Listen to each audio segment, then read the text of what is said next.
بسم اللہ الرحمن الرحیم۔ السلام علیکم۔ CH میڈیسنز میں خوش آمدید۔ آج ہم بات کریں گے لجیٹا ایڈوانس ٹیبلٹس اور لجیٹا ایڈوانس سسپینشن کے بارے میں۔ لجیٹا ایڈوانس ٹیبلٹس اور سسپینشن کو بنانے والی کمپنی سامی ہے۔ اگر ہم بات کریں لجیٹا ایڈوانس کی کمپوزیشن کی تو لجیٹا ایڈوانس میں پوٹاشیم بائی کاربونیٹ 200 mg اور سوڈیم الجینیٹ 1 گرام ہوتا ہے۔ اب ہم بات کریں گے لجیٹا ایڈوانس کے استعمالات کی۔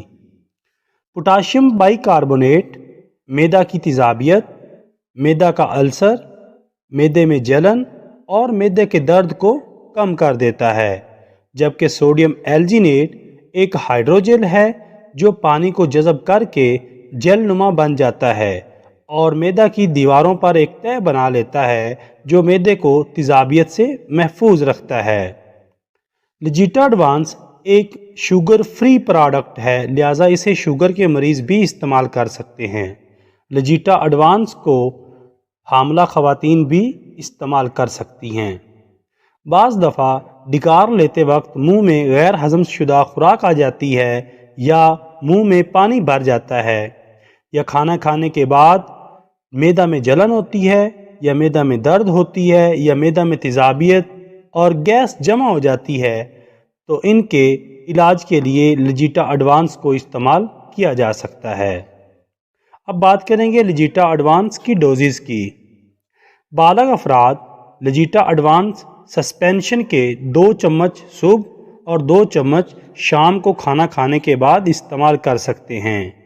بالغ افراد لجیٹا ایڈوانس ٹیبلٹس کو رات کے کھانے کے بعد 2 گولیاں اکٹھی چبا کر استعمال کر سکتے ہیں۔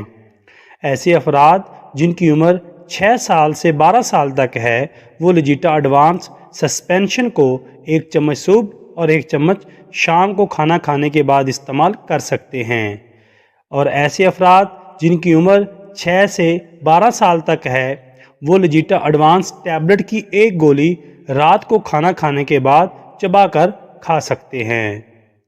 کنٹرا انڈیکیشنز: ایسے افراد جن کو لجیٹا ایڈوانس سے الرجی ہے وہ لجیٹا ایڈوانس کو استعمال نہ کریں، یا پھر اپنے ڈاکٹر کی ہدایت کے مطابق استعمال کریں۔